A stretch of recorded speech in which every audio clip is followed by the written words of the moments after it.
Muy buenas noches con todos. Ya vamos a comenzar la sesión de hoy.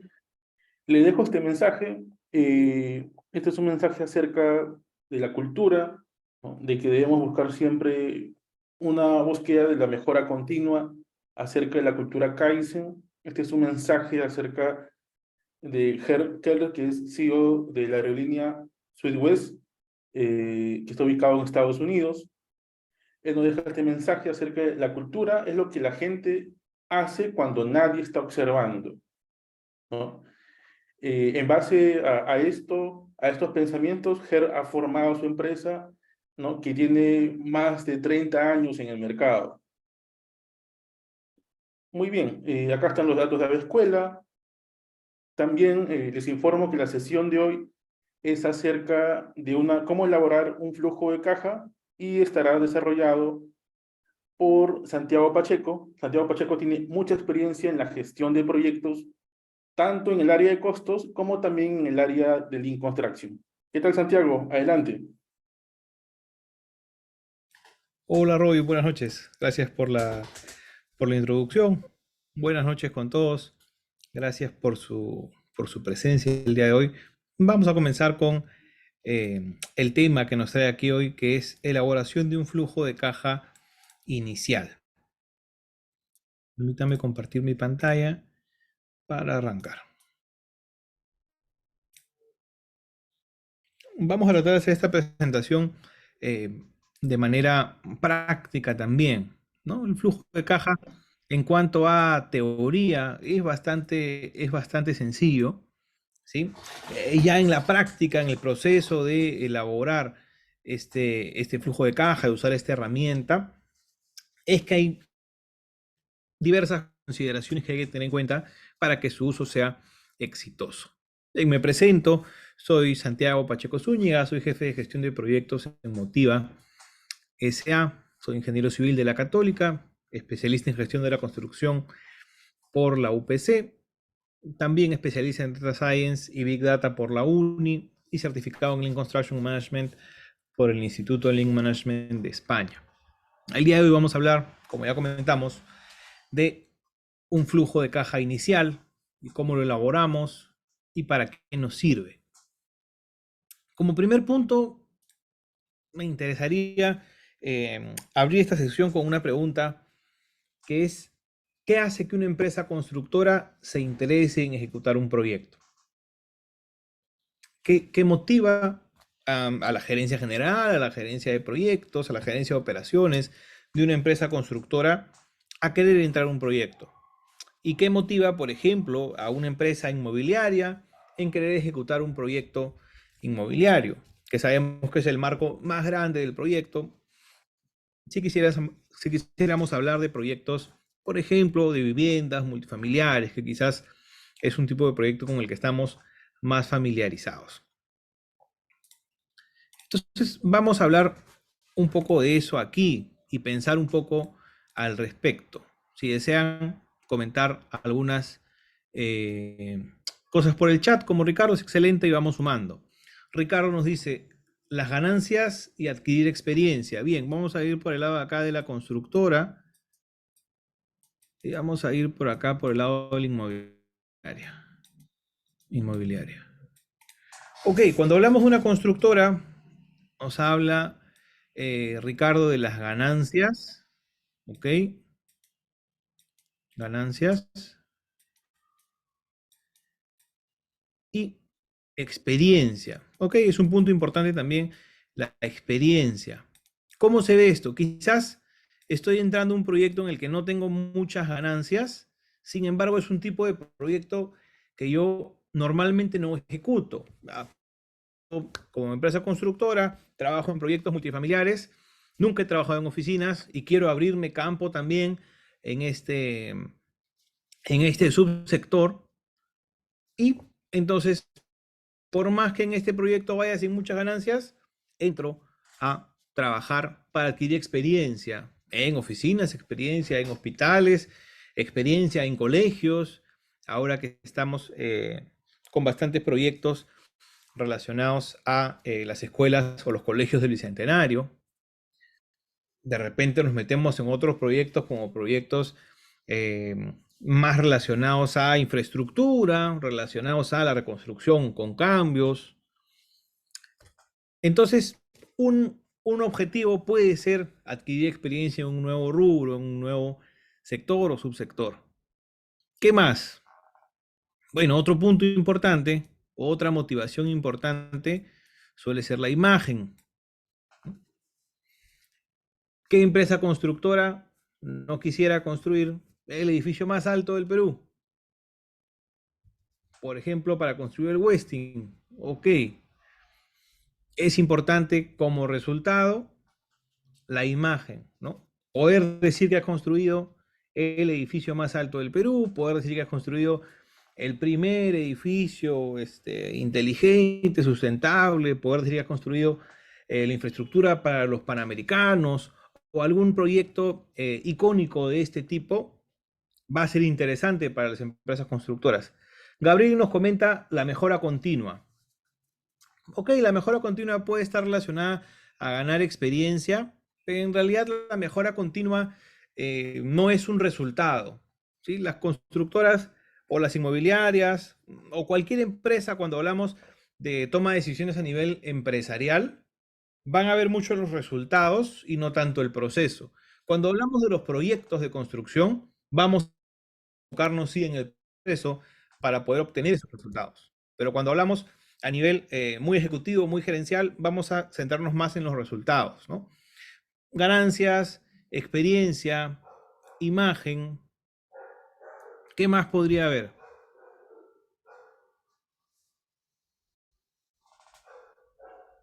¿Sí? Por ejemplo, por un tema de mercado.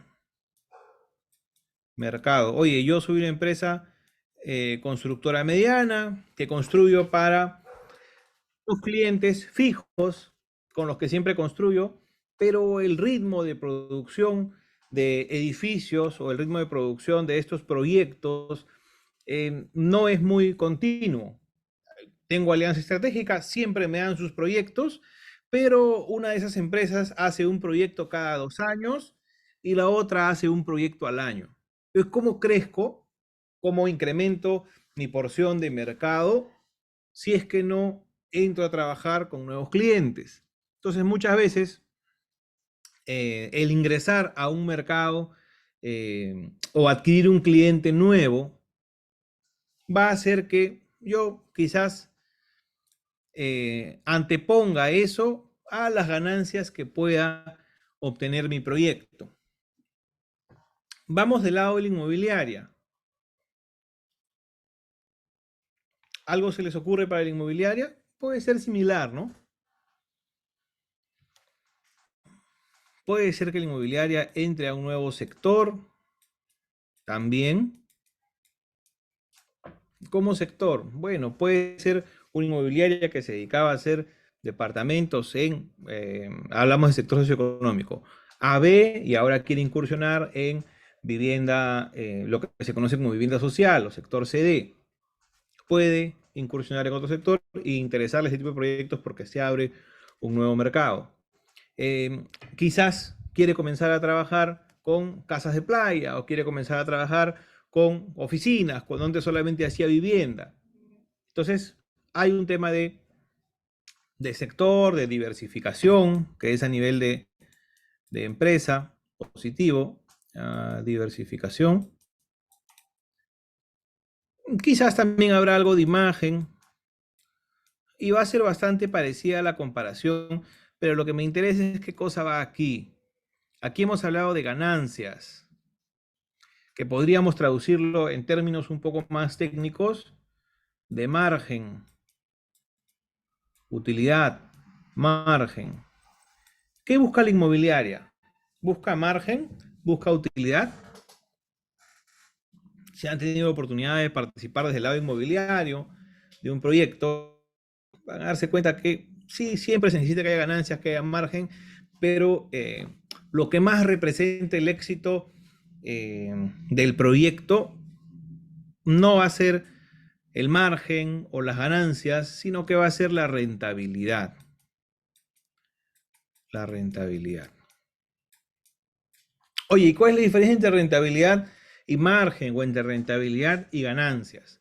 Bueno, los proyectos de construcción, al tener una duración relativamente corta, no tienen en cuenta para su resultado económico el valor del dinero en el tiempo, o no suelen tenerlo en cuenta. A menos que hablemos de proyectos, ya quizás carreteras que duran 4 o 5 años, túneles, pero si hablamos de construcción de edificaciones, en general vamos a hablar de resultados económicos que definen el proyecto, económicos no financieros, porque no tienen en cuenta el valor del dinero en el tiempo. Entonces, ¿qué indicadores principales encontrará una constructora para definir su éxito económico? Bueno, el retorno sobre las ventas o el retorno sobre la inversión.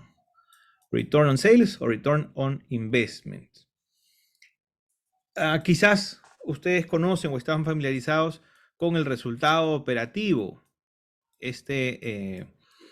método estructurado de control de costos, que es bastante útil, quizás de los más completos en cuanto a control de costos en proyectos de construcción. Bueno, lo que ve el resultado operativo es el margen sobre las ventas, que llama margen, que es el ROS. Si hablamos de estados financieros,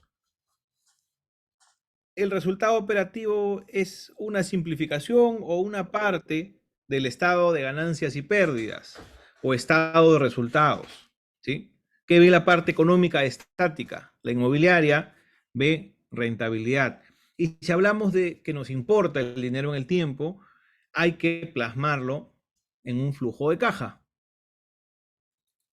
Si viéramos un flujo de caja de todo el proyecto inmobiliario, vamos a ver que la primera inversión fuerte será el terreno, seguirá una inversión de diseño pequeña, comenzará los ingresos por ventas, seguirá un costo fuerte de construcción y comenzarán a haber ingresos fuertes de las ventas del proyecto.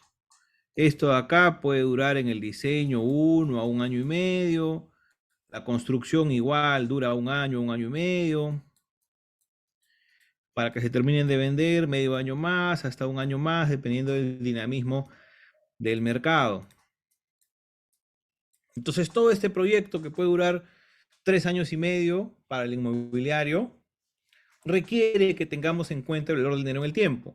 En construcción, este año y medio que nosotros tenemos en nuestro proyecto, es más, si nosotros cada vez que incurrimos en los costos, es decir, que avanzamos la construcción mensualmente o quincenalmente, recibimos el pago por ese avance. Entonces es un proyecto en el que los ingresos y los egresos están muy pegados. Y eso hace también que no tengamos que tener en cuenta el valor del dinero en el tiempo, que no tengamos que tener en cuenta para el éxito económico del proyecto el flujo de caja. Oye, entonces, ¿de qué estamos hablando si vamos a hablar de flujo de caja en construcción en esta sesión? Bueno, vamos a ver en un momento por qué es importante el flujo de caja en los proyectos de construcción. Para eso, primero hay que conocer un poco más de qué se trata un flujo de caja. A ver, un flujo de caja o cash flow es un informe financiero que detalla los ingresos y egresos que tiene una empresa. Ahí le hemos añadido nosotros, o proyecto, en el caso de construcción, se toma el proyecto y cada proyecto tiene su propio flujo de caja y en un tiempo determinado. En simples palabras, el flujo de caja es un indicador de liquidez de una empresa. He tomado quizás la definición más sencilla que hay de flujo de caja, pero tiene unos conceptos claves que hay que ver. Primero, es que hablamos de ingresos y egresos, ¿sí? Tenemos que determinar, por ejemplo, para cada mes del proyecto, cuánta plata voy a gastar y cuánta plata me va a ingresar producto de las valorizaciones. Y eso tengo que verlo mes a mes. ¿Qué me determina este flujo de caja?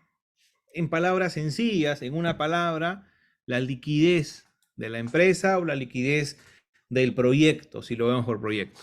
Entonces, ¿Qué pasa si tenemos un proyecto, nos ofrecen construir un proyecto cuyo margen, cuya utilidad sea del 20%? Uy, pucha, qué bacán, qué buen proyecto.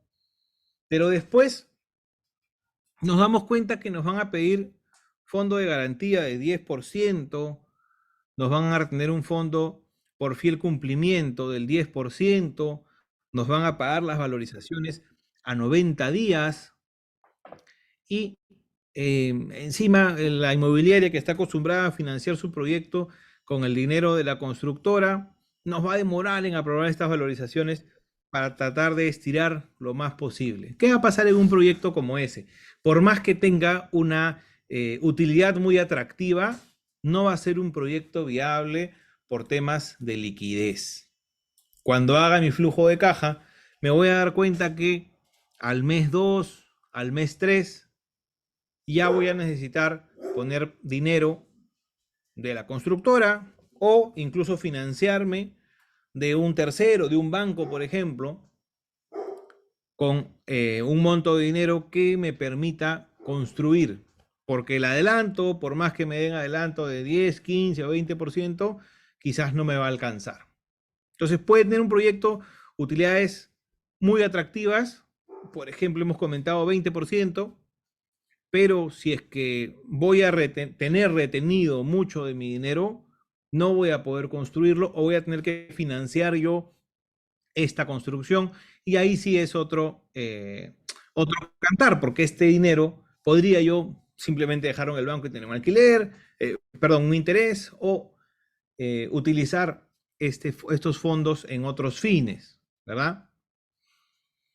Entonces, ¿para qué nos va a servir el flujo de caja en construcción? Cuando utilizamos un flujo de caja inmobiliario, para lo que nos va a servir es para que con esta gráfica de ingresos y egresos calculemos el TIR o el BAN, que son los indicadores económicos, perdón, los indicadores financieros que determinan el éxito del proyecto, la tasa interna de retorno o el valor actual neto. En construcción no vamos a calcular TIR ni BAN, no va a ser eso lo que nos interese, sino la liquidez.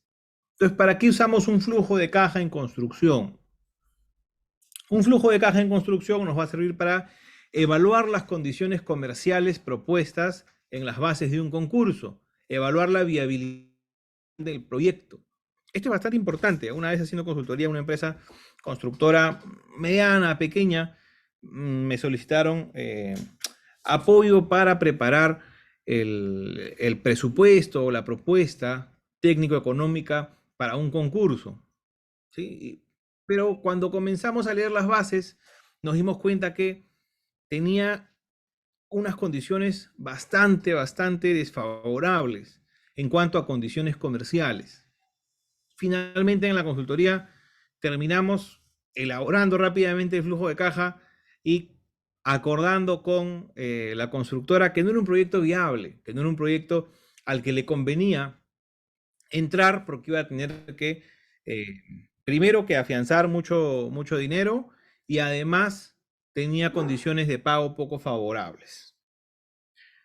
¿Qué más? Podemos estimar si el proyecto puede sustentarse solo, que es lo ideal, no agarrar plata de otros proyectos, no agarrar plata del capital propio, o si necesitamos inyectar capital propio o financiamiento. Si es un proyecto con utilidad interesante y que hay que inyectar solamente cierta cantidad de dinero por 2 meses hasta que se balancee, puede ser, pero hay que saber de manera anticipada cuánto dinero necesitamos inyectar en el proyecto y por cuánto tiempo necesitamos inyectarlo. Y nos puede servir también, además, este flujo de caja de construcción, sobre todo el flujo de caja inicial, en etapas muy tempranas, incluso antes de cerrar el proyecto o de cerrar el contrato del proyecto, para negociar condiciones comerciales con nuestro cliente. Hay clientes con condiciones comerciales muy abusivas y aquí puede ser un argumento interesante para tocar con nuestro cliente y para demostrarle que con esas condiciones comerciales nosotros estamos financiando finalmente su proyecto. ¿De qué condiciones comerciales estamos hablando? Por ejemplo, de porcentaje de adelanto, de fondos de garantía retenidos, incluso de frecuencia de pagos, ¿no? Una alternativa interesante cuando tenemos una brecha muy grande en un flujo de caja de construcción es, ok, vas a pagarme a 30 días, págame a 30 días. ¿Vas a retenerme 10%? Reténme 10%. Pero ¿sabes qué? Valorízame quincenalmente en vez de mensualmente. Ok, es una opción. Otra opción, ok, me vas a dar 10% adelante y me vas a valorizar mensual. Ya, está bien, pero ¿sabes qué? Págame el 10%, perdón, págame a 10 días la valorización y no a 30. Oye, preapruébame la valorización y págamela, y en la siguiente valorización ajustamos si hay eh, parte de valorización no aprobada. Entonces, este tipo de condiciones comerciales nos permite negociarlas con un sustento. Para eso sirve el flujo de caja de producción y el flujo de caja inicial. Entonces, eh, la idea cuando trabajamos en ingeniería es dejar de lado en la mayor medida posible las sensaciones o la toma de decisiones que se basa solamente en percepciones, ¿no? El flujo de caja es un documento técnico con base en los estados financieros aplicado al proyecto que nos ayuda a negociar, que nos ayuda a tomar decisiones a nivel empresarial y a nivel de proyecto. Consideraciones para elaborar un flujo de caja. La primera es entender el concepto de flujo de caja de alguna manera, ¿no? En un flujo de caja lo que vemos son ingresos y egresos. Queremos ver cómo es nuestra liquidez, no ganancias y pérdidas, no provisiones de ingresos, no provisiones de egresos. No, hay que tener en cuenta el flujo de caja real, porque lo que queremos saber es realmente de cuánto dinero disponemos líquido. Hay que considerar ingresos y egresos en los montos y tiempos adecuados, con las condiciones más cercanas a la realidad. Entonces hay que considerar adelantos, retenciones, devoluciones de adelanto, devoluciones de retenciones. Hay que tener en cuenta cómo se valorizará, qué conceptos son valorizables y cuáles no. Esto es sumamente importante, que esté detallado en el contrato. Sea de una forma o sea de otra, lo más importante es que esté claro desde el día cero de la obra. Oye, ¿me vas a valorizar material en cancha? ¿Me vas a valorizar adelantos grandes a subcontratistas? ¿Desde qué monto? ¿Contrafactura? ¿Cuáles? De repente acordamos que, claro, por el ascensor y por los equipos más grandes del proyecto, me vas a considerar, y de repente por los muebles de melamina, me vas a considerar valorizable el adelanto que yo tengo que hacer a sus subcontratistas. O de repente no, pero si es que no, yo lo tengo que saber con anticipación, porque eso también me permite tomar acciones en obra. Me permite saber si es que yo no dispongo de mucha liquidez, trabajar con proveedores quizás más grandes, menos locales, que me dé crédito a 90 días, crédito a 60 días, crédito a 30 días, trabajar con subcontratistas también grandes, que quizás ellos requieran menos adelanto. Benny nos comenta algo. Esto va de la mano, la condición de pago de las facturas contractuales debe ser igual a la condición de pago de los servicios y los subcontratos. Es decir, si el cliente paga mis facturas de 60 días, la contrata debe pagar a 60 días sus facturas de servicios. En lo ideal, deberíamos nosotros hacer coincidir esto. Ahora, las compras de materiales, muchas veces no podemos negociar a tanto tiempo. La mano de obra tenemos que pagarla en su fecha, pero sí, siempre que podamos estirar estas condiciones de pago a nuestros subcontratistas, a quienes nos prestan servicios, puede ser una buena herramienta. Ahora, si es que ahorcamos al subcontratista y eso va a hacer que él, en su pequeño flujo de caja de su subcontrato, se quede ahorcado y hayan semanas en las que no le paga a su personal. Entonces no es lo más favorable para el manejo del proyecto. ¿Por qué? ¿Qué pasa con los trabajadores que no reciben su pago al día? Porque todavía ha aumentado gente y ya no le alcanza con la valorización de hace 2 meses. Bueno, los trabajadores se van a parar, no van a producir y nos para todo el flujo de trabajo, todo el flujo de producción de la obra. Entonces, siempre que sea posible, es correcto lo que dice Beni, pero siempre con mucho cuidado de que, de que este remedio no sea peor que la enfermedad. Algo más a tener en cuenta es que cuando hablamos de un flujo de caja inicial, estamos hablando de un flujo de caja en el que todavía no ha sucedido nada en la obra. A veces ni he firmado el contrato y elaboro mi primer flujo de caja inicial. Entonces, es una estimación lo que estoy haciendo.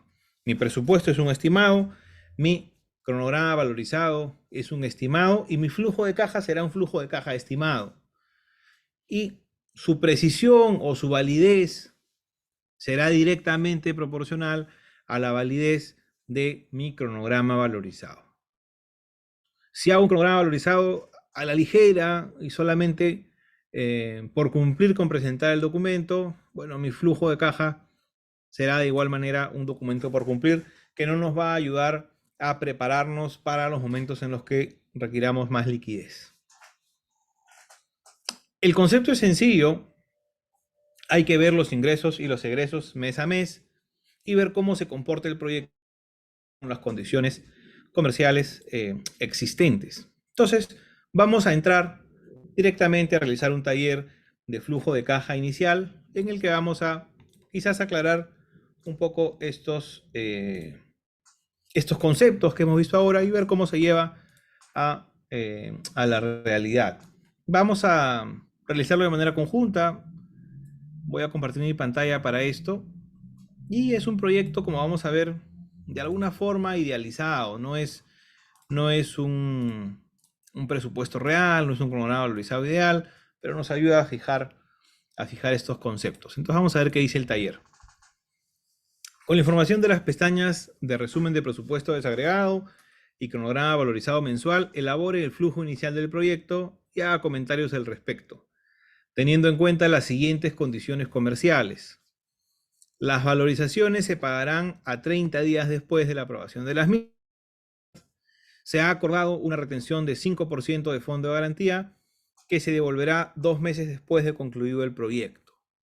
Y se ha acordado un adelanto del 20% que se devolverá de manera proporcional en todas las valorizaciones. Es un adelanto fuerte de 20% y una retención de 5% de fondo de garantía que no es muy considerable, pero sí nos pagan las valorizaciones un mes después. Vamos a ver la información que tenemos. Vamos a comentar algunas cosas al respecto. Este es el costo directo desagregado. En total suma 10 millones. Es importante trabajar con desagregados, no solamente cuando trabajemos el flujo de caja inicial y el flujo de caja durante el proceso de la obra, sino también nuestros demás procesos de control de costos, ¿no? Bueno, el flujo de caja, de paso hago la salvedad, no es una herramienta que nos permite controlar costos, no estamos controlando costos, no estamos controlando si el proyecto nos va bien o nos va mal, ni si prevemos que nos va a ir bien o nos va a ir mal. Estamos controlando la liquidez a lo largo de todos los meses del proyecto. Pero siempre es bueno tener el desagregado de este costo, ¿no? En este caso, este es el costo directo que suma 10 millones como subtotal. Los gastos generales son el 10% y la utilidad declarada, al menos, es el 5%, ¿no? Tenemos un total de 11,5 millones, incluido el IGB, son 13.570.000 soles. Vamos a ver qué nos dice nuestro cronograma valorizado mensual.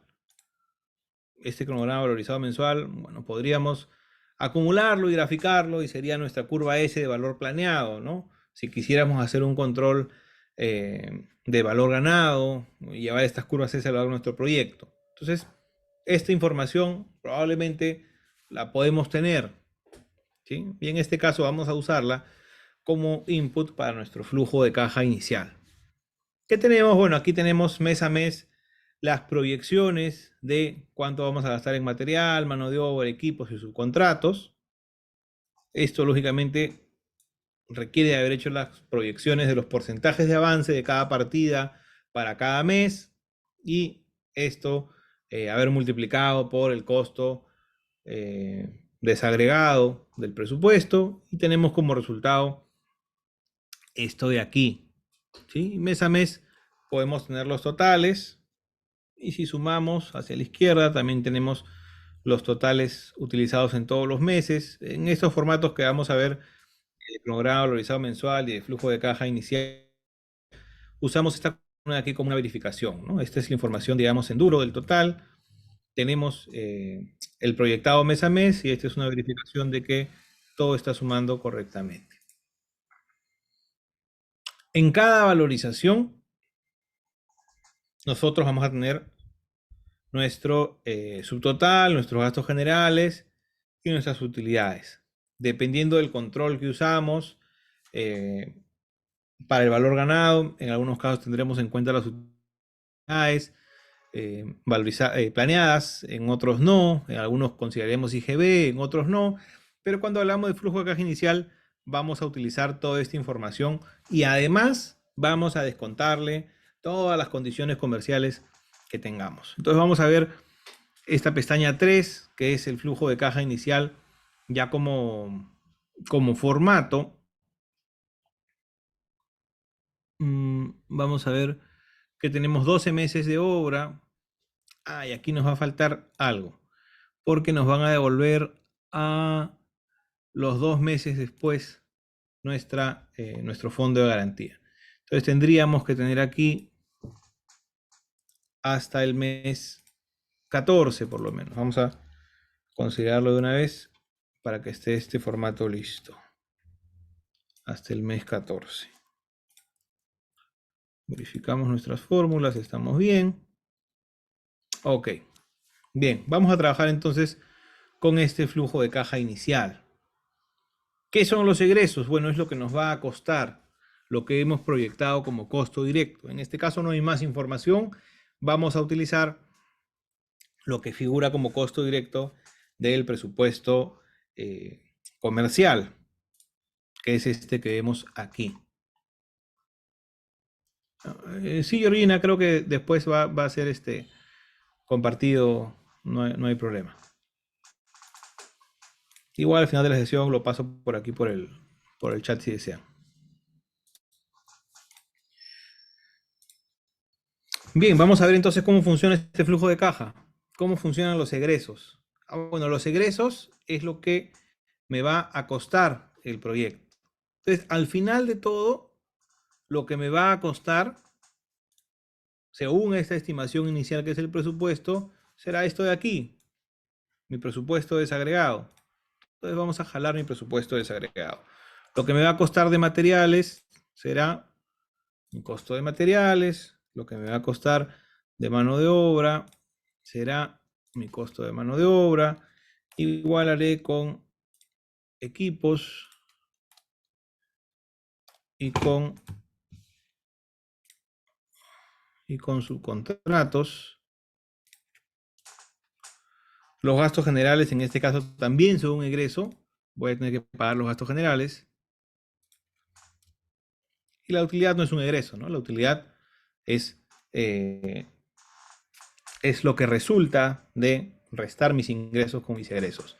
Vamos a darle formatito a esto,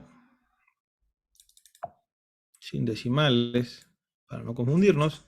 Y entonces el total de egresos será la suma de estos egresos. Y el IGB será esto por punto 18. ¿Qué pasó? Vamos a ver. Ok, eran los decimales. Y el total de egresos con IGB será la suma de los egresos y el IGB. Este es el total de mi proyecto, pero lo que me interesa para el flujo de caja, más que el total de mi proyecto, que igual siempre es bueno tenerlo claro, es cómo se comporta esto mes a mes. Y para eso voy a utilizar la información del cronograma valorizado mensual. Entonces, en este caso vamos a copiarlo en duro.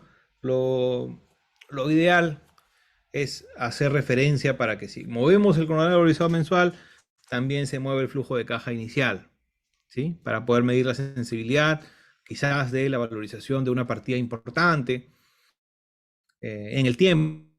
En este caso, para hacer más sencillo el taller, simplemente voy a copiarlo. Materiales, mano de obra, equipos, subcontratos. Del mes 1 al mes 12, vamos a copiarlo aquí.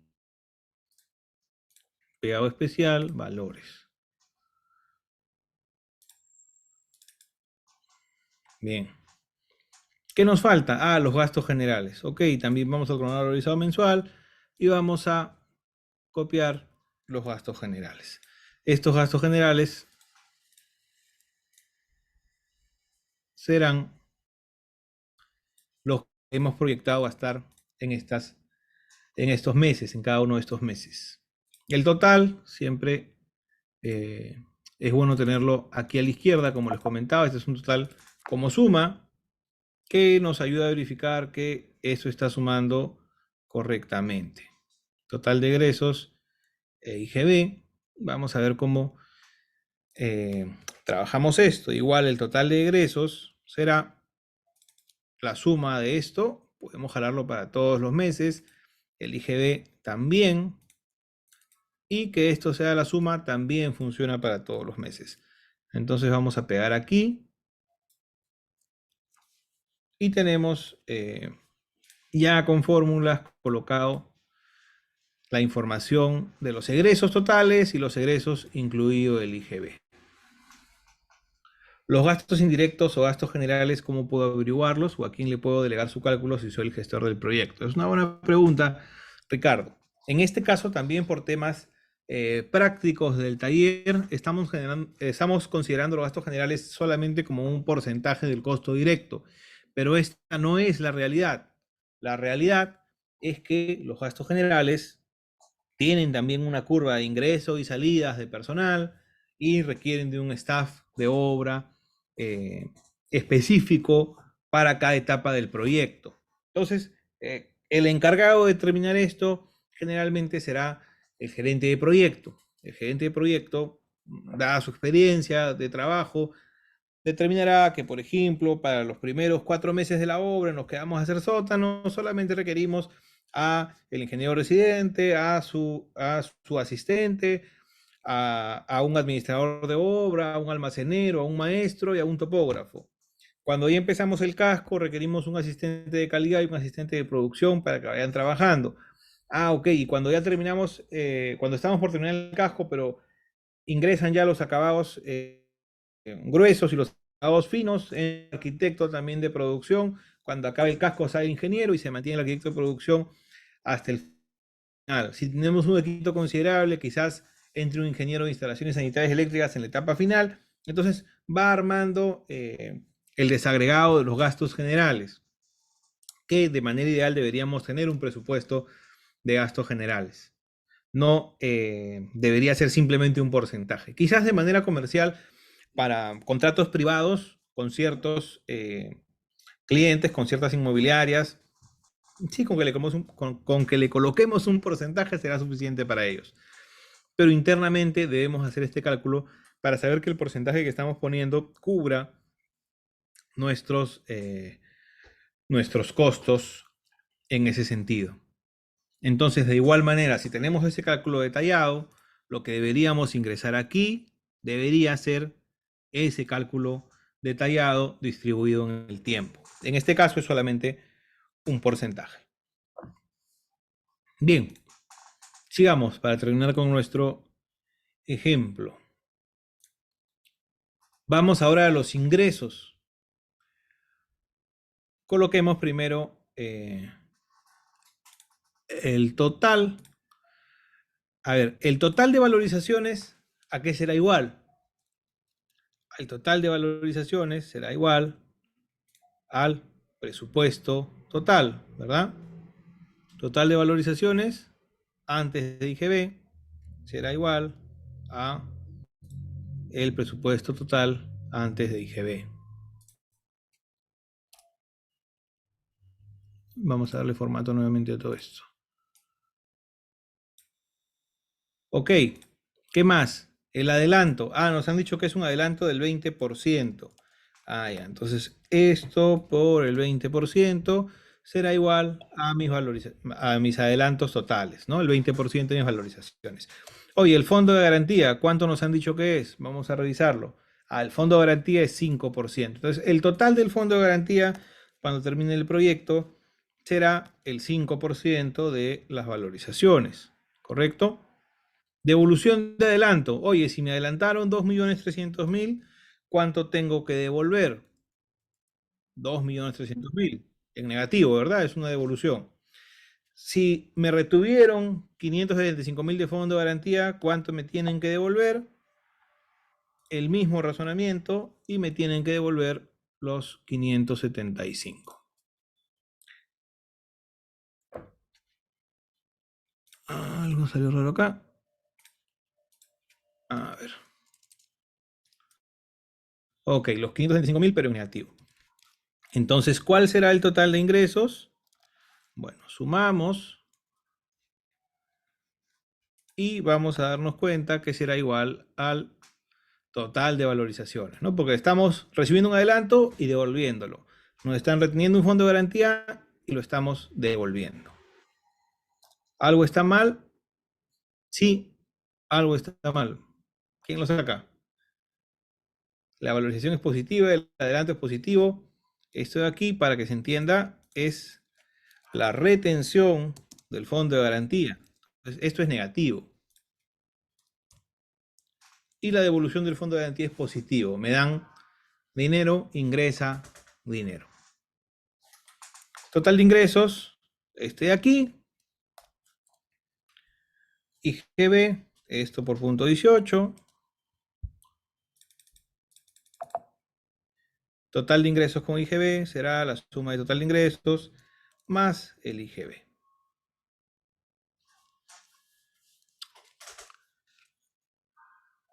Aquí tenemos la diferencia entre los ingresos y egresos. A ver, algo está raro. Esto de aquí está raro. Total de egresos, 17 millones y debería ser 10 millones. ¿Qué está pasando por aquí? Esto suma 10 millones. Sí. Y aquí, en subcontratos se nos pegaron 10 millones. No eran 10 millones. Vamos a corregir. En subcontratos son 4 millones. Subcontratos, 4 millones.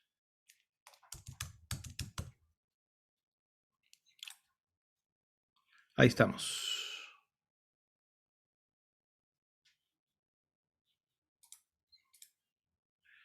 ¿Qué representan estos 590.000 soles del resultado de la resta de los ingresos con los egresos? Bueno, esta será la utilidad del proyecto. Por eso es que los ingresos totales no son igual a los egresos totales. Este es lo que proyecto obtener como utilidad en esta etapa en la que estoy por comenzar el proyecto. Vayamos entonces a completar los ingresos, pero en el tiempo en el que corresponden. En este caso hemos colocado un mesero para poder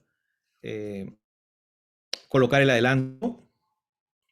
Entonces,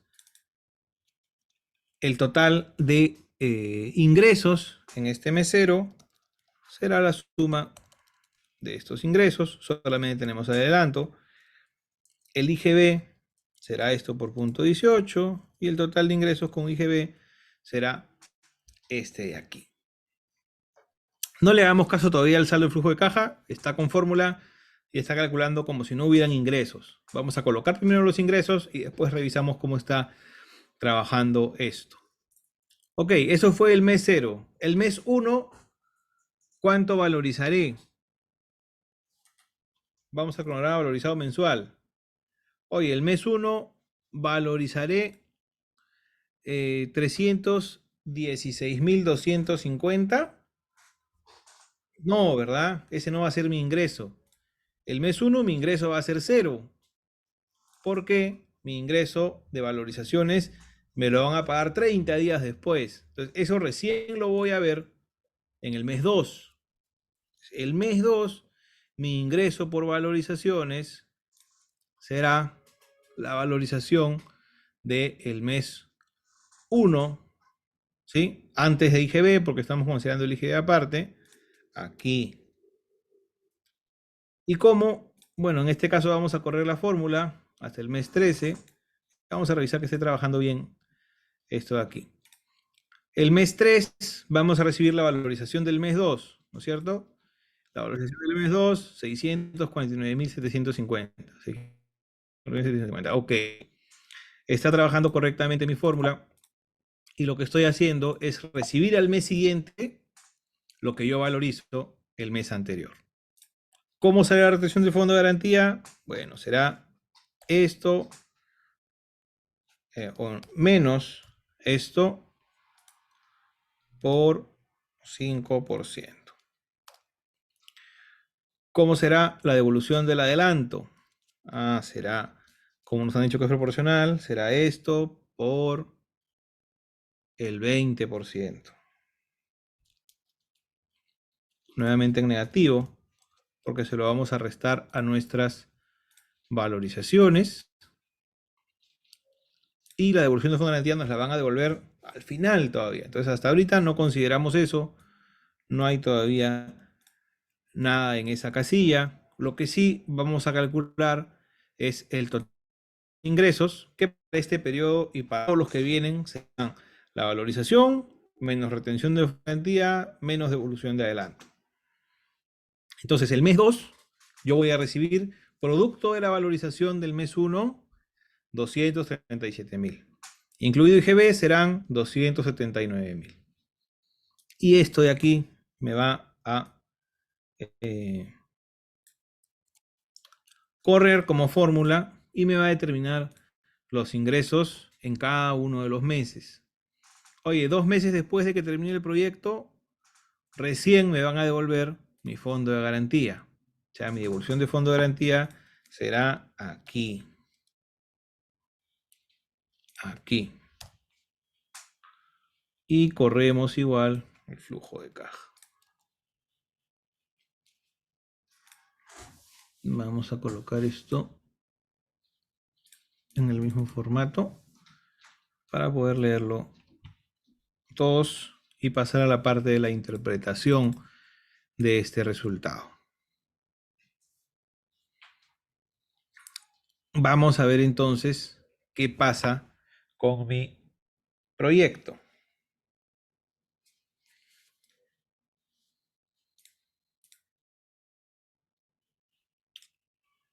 ¿Cuál fue mi resultado de el primer mes o el mes 0?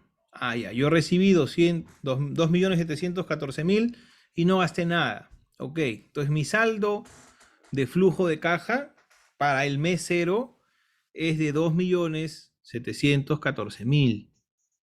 ¿Qué pasó en el mes 1? Ya, en específico en el mes 1 yo gasté 356.950 y no recibí ingreso. Entonces, ¿con qué lo pagué? Bueno, lo pagué con mi flujo de caja, con mi saldo de flujo de caja del mes 0, o sea, con mi adelanto. Ya, entonces de mi adelanto ya no me quedan 2.714.000, sino me quedan 2.357.000. Y mi adelanto me va a aguantar toda la obra, ¿no? Porque mi flujo de caja mensual del mes 1 es negativo, del mes 2 es negativo, del mes 3 es negativo, del mes 4 es negativo, el mes 5 ya se vuelve positivo el flujo de caja, el mes 6 es negativo, el mes 7 es positivo, el mes 8 es positivo y después comienza a ser positivo hasta el mes 12 en el que es negativo y el mes 13 es positivo. Entonces, ¿qué nos dice este flujo de caja? Vamos a chequear que esto esté bien. Está restando los ingresos menos los egresos. ¿Ok? Y aquí está acumulando con el flujo de caja anterior. Eso es lo que estamos haciendo para todos los meses. Vamos a chequear totales. Por aquí hay algo que está un poco raro. Vamos a revisarlo. 13.560.000, 13.560.000. Ahí está bien. Lo que está raro es aquí, ¿no? Esto de aquí debería sumar la misma cantidad. 11.500.000.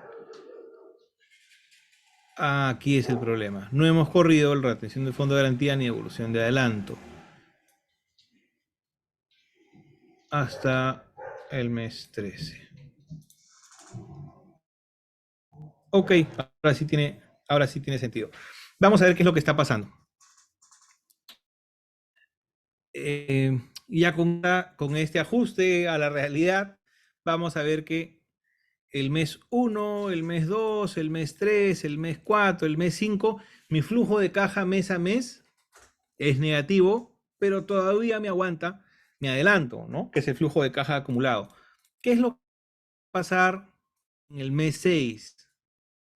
Cuando mi flujo de caja acumulado se vuelve negativo, ¿sí? Cuando mi flujo de caja acumulado se vuelve negativo, eso quiere decir que ya me falta liquidez y tengo que inyectar yo dinero propio o tengo que pedir algún cambio en las condiciones que me permita aguantar esto. El pago a un mes es algo que, digamos, que perjudica mucho el flujo de caja de las obras. ¿Qué comentario podríamos hacer o qué conclusión podríamos tener respecto a este flujo de caja? Un primer comentario importante es que a partir del mes 6,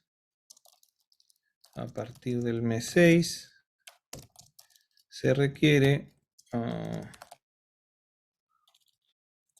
un nuevo adelanto o inyección de financiamiento externo. Esa puede ser una primera conclusión de este flujo de caja. ¿Qué alternativas podemos tener a esto? Valorizaciones. Se puede proponer. Ya un adelanto del 20% es un adelanto bastante alto, ¿sí? Entonces, en este caso no propondríamos un mayor adelanto. Podríamos proponer, por ejemplo, valorización de adelantos de subcontratistas o material en cancha. Y eso podría ayudar a que este flujo de caja entre dentro de rangos más favorables. Conversar con los proveedores de subcontrato ya que los jornales no pueden pagarse, nos comenta Beni. Sí, o sea, trabajar con subcontratistas o con proveedores aliados que nos permitan tener un crédito nos da un respiro, ¿sí? Y nos ayuda en esto. Para eso tenemos que trabajar con subcontratistas, digamos, de la mano, que sean realmente una alianza estratégica y no, digamos, que sean una carga o un riesgo, ¿no? Es importante ahí tener ese manejo con los subcontratistas. Pero si tuviéramos ese manejo con los subcontratistas, hay que reflejarlo en el flujo de caja. ¿Y qué más hay que reflejar en el flujo de caja?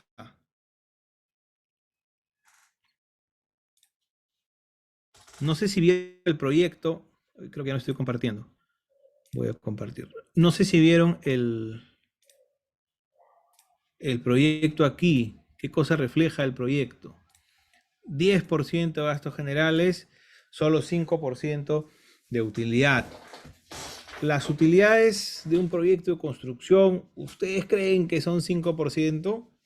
Que la empresa constructora en realidad va a participar de un proyecto para obtener un margen del 5%. No es común, no es normal. ¿Cuánto dura una obra? Bueno, más que un año. ¿Cuánto me da de rentabilidad mi plata metida en el banco un año? Bueno, 8%, 8.5%, 9%. No manejaríamos un proyecto con utilidad tan baja. ¿Qué pasa? Que parte de esa utilidad, por temas comerciales, por malas prácticas comerciales, puede estar metido acá en un presupuesto de alguna forma inflado, de alguna forma que refleje precios en realidad en vez de reflejar costos reales de construcción. ¿Qué más? Quizás mis gastos generales no son el 10%, de repente mis gastos generales son el 5%. Entonces hay que tener en cuenta estas cosas para hacer un flujo de caja inicial lo más pegado a la realidad. Sí, como nos comenta Benny, los colchones, ¿no? Entonces hay que diferenciar un presupuesto comercial de un presupuesto línea base, un presupuesto que se ajuste a la realidad. Entonces vamos a cerrar rápidamente el tema comentando un poco esto, ¿no? Que es sumamente importante. ¿Qué otras consideraciones tenemos que tener en cuenta para un flujo de caja? Bueno, considerar egresos con las condiciones lo más cercanas a la realidad posible. ¿Eso qué incluye? Adelantos a proveedores es importante, eso es en contra, ¿no? Si tengo que adelantar al proveedor es un mayor egreso. Pero ¿qué cosa es a favor? Hemos comentado, créditos a proveedores. ¿Qué más es en contra? Adelantos a sus contratistas principales. ¿Qué más es a favor? Pagos a 30, 90, 60 días a subcontratistas o a proveedores. Y algo sumamente importante para tener información real es los costos de construcción sincerados. No es el tema, pero vamos a entender brevemente cómo funciona el control de costos en un proyecto. Entonces, hay un presupuesto comercial, hay un inicio de obra, y lo primero que hay que hacer es elaborar el presupuesto línea base. Después elaboraremos un presupuesto de control, con control de costos en campo, control de costos por contabilidad, haremos el resultado operativo o la gestión del valor ganado también podríamos hacerla con esta información. Pero hablemos del presupuesto comercial de manera rápida. ¿Quién lo elabora? Bueno, una persona de la oficina central, con muy poca experiencia en construcción generalmente.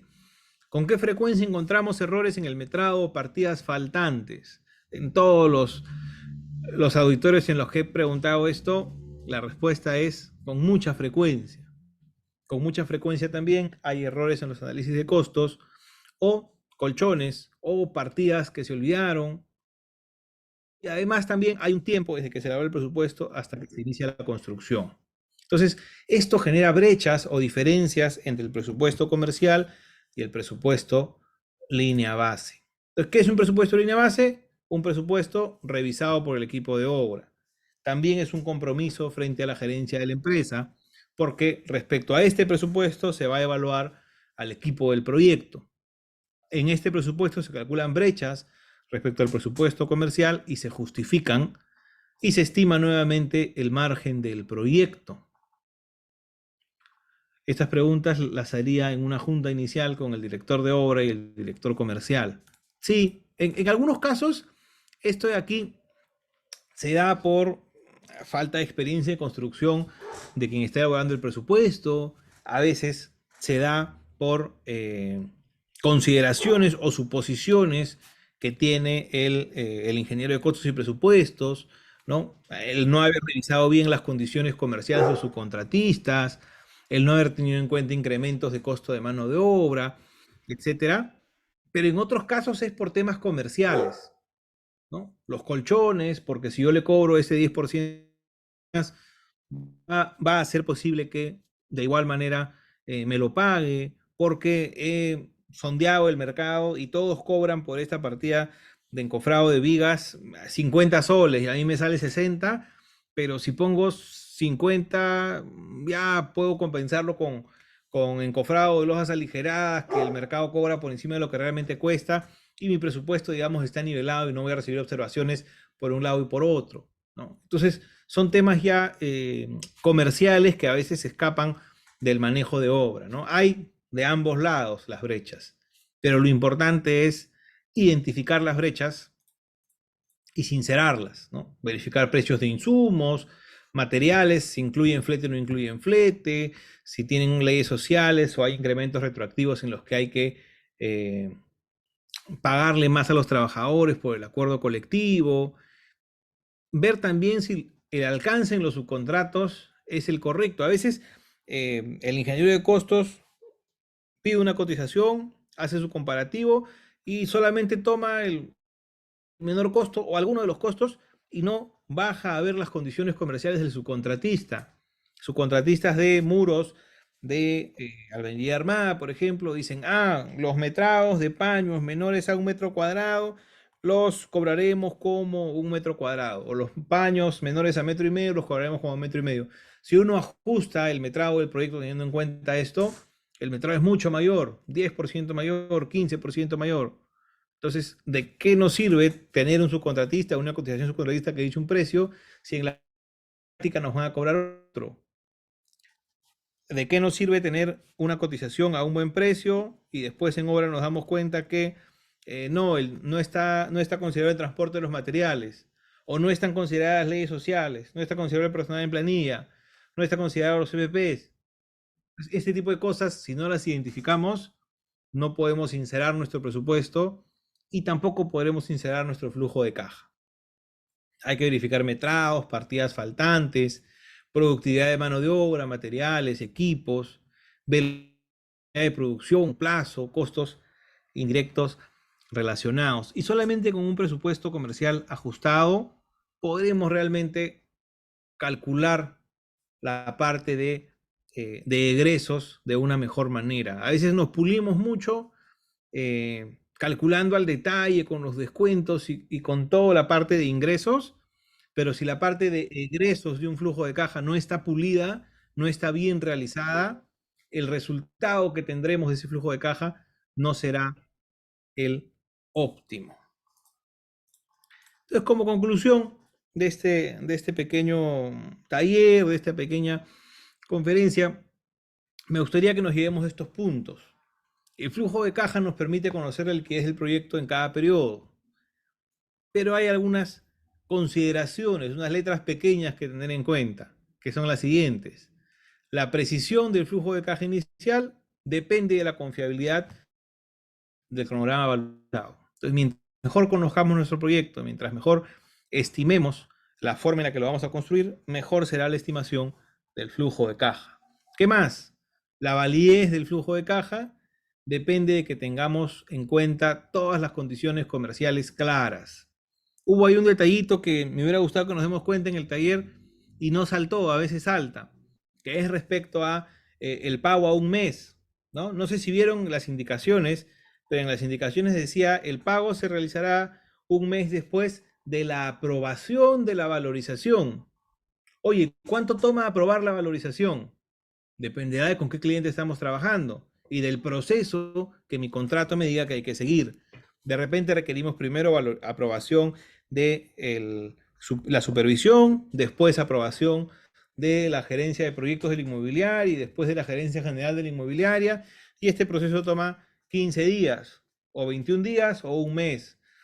De repente en el interín nos van a observar esta valorización y hay que retrabajarla antes de que nos la aprueben. Entonces, estos plazos, si no los tenemos en cuenta al elaborar el flujo de caja, vamos a caer en errores, ¿no? Por ejemplo, ahora colocamos un mes y ese mes en la práctica podría ser un mes y medio, podrían ser 2 meses, y eso nos mueve totalmente el flujo de caja. ¿Qué más? Para mejorar el flujo de caja inicial, es necesario trabajar los egresos con el presupuesto línea base. Bien, eso es lo que tenía preparado para compartir con ustedes el día de hoy. Espero que haya sido de su agrado, de su interés. El tema del flujo de caja es un tema bastante bonito, que tiene bastante por tocar, sobre todo cuando uno entra al detalle, cuando uno entra al qué considero, qué no considero, cómo se relaciona con el resultado operativo, qué diferencias tiene, qué tomamos del resultado operativo y cómo lo ajustamos para que nos sirva para el flujo de caja, porque hemos visto flujo de caja inicial, pero este flujo de caja tiene que seguirse actualizando y seguirse trabajando a lo largo de todo el proyecto para evaluar según las condiciones de cada mes del proyecto cómo nos va a ir los siguientes meses y asegurarnos que no nos falte liquidez y que el éxito del proyecto esté asegurado. Muchas veces las metodologías de gestión no tienen en cuenta la liquidez, ¿no? Si se dan cuenta, por ejemplo, hablemos de Lean Construction y hablamos de la Planner System, tenemos 7 restricciones, ¿sí? Materiales, mano de obra, equipos, información, condición previa, condición externa, y seguridad de obra o espacio seguro. Ninguna de estas 7 condiciones, ninguno de estos 7 requisitos tiene que ver con la liquidez. La liquidez está más atrás. Si hablamos de la gestión tradicional relacionada a la gestión por áreas de conocimiento y por procesos del PMI, no tenemos gestión de la liquidez. Y esto siempre surge como duda cuando hablamos de gestión de proyectos. La liquidez está un poco más atrás. La liquidez tiene que ver con la gestión empresarial. Y todos los sistemas o todas las metodologías de gestión de proyectos consideran que el tema de la liquidez está superado. En construcción no siempre es así y es importante tener en cuenta, además de toda la gestión del proyecto, cómo va mi flujo de caja para que no sea un motivo de bajar el ritmo de obra o de parar la producción. Ricardo tiene una consulta por ahí. Si en las bases no hay un calendario de pagos de cliente, ¿debo llamarlo o contactarlo a toda costa para definirlo antes de hacer flujo de caja y cerrar el contrato? Sí, Ricardo. A ver, ahí también respecto a flujo de caja inicial, tu pregunta me da pie a comentar algunas cosas. El presupuesto línea base, como vimos en un grafiquito de control de costos hace un momento, suele elaborarse luego de que se dio la buena pro, luego de que existe un equipo del proyecto. Entonces, va a haber una elaboración de flujo de caja inicial como el que hemos hecho ahora y habrá un flujo de caja después cuando tengamos un presupuesto línea base. Entonces, hay que tener en cuenta esas dos diferencias, pero sí es sano, sí es importante elaborar un flujo de caja inicial como el que hemos hecho antes de cerrar el contrato. La idea del contrato es que estén claras todas las condiciones contractuales entre una empresa y la otra, ¿no? Lo que hablamos, los contratos tradicionales que tenemos en construcción son contratos traslacionales, ¿no? Que trasladan riesgos de un lado a otro y que ven la construcción como una transacción. Yo te doy un edificio, tú me das dinero. Entonces, en este tipo de contratos, principalmente en las que por naturaleza el cliente, en este caso la inmobiliaria, y el proveedor, en este caso el contratista general, tienen sus intereses contrapuestos, lo que le conviene a uno perjudica al otro. O sea, si es que ellos se demoran más en pagarme, ellos se benefician porque su flujo de caja tiene una tasa interna de retorno mayor porque de alguna forma el contratista le está financiando la construcción de la obra. Y si es que es al revés, ellos se ven perjudicados y yo beneficiado. Entonces, en este tipo de relaciones, estas reglas tienen que estar claras, ¿no? Es de alguna manera como si no estuvieran claras las penalidades, ¿no? Como si dijera, van a haber penalidades si es que se retrasa la obra y mi contrato no diga cuál va a ser el monto de las penalidades y por cada tiempo, cada cuánto tiempo de atraso y cuál va a ser el máximo monto de penalidades a pagar, ¿no? Entonces, las condiciones comerciales tienen que estar claras y una de ellas tiene relación con la forma de pago. Ahora, por contrato podemos poner el tiempo en que se demore la evaluación en pagarse, ¿sí? Pero muy pocas veces suele colocarse, y es muy buena práctica, es que esté por contrato cuánto tiempo tiene el cliente para aprobar la valorización. O si queremos condiciones más favorables en cuanto a liquidez para la empresa constructora, podemos hablar de, oye, si ya me estás rindiendo un 5% de fondo de garantía, lo que puede variar mi valorización después de tus observaciones, de tus correcciones, es menos de 5%. Entonces, ¿sabes qué? Págame la valorización y después ajustamos. Págame la valorización y antes de la siguiente valorización resolvemos lo que te valoricé ahora y después ajustamos la siguiente si es necesario, ¿no? En proyectos a suma alzada, con buenas relaciones comerciales con nuestros clientes, es posible hacer esto, ¿no? Como son acumulativas las valorizaciones, entonces siempre que sea posible, debemos agilizar el proceso de aprobación. Otra buena práctica.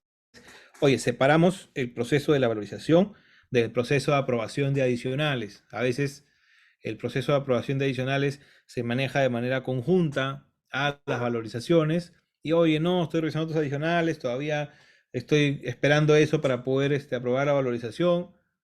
No, podemos manejarlos como pequeños contratos independientes que se aprueben en cualquier momento del mes y una vez que están aprobados ya los valorizamos al final de manera regular, ¿no? Entonces, son algunas condiciones comerciales que pueden tomarse para favorecer la liquidez del proyecto.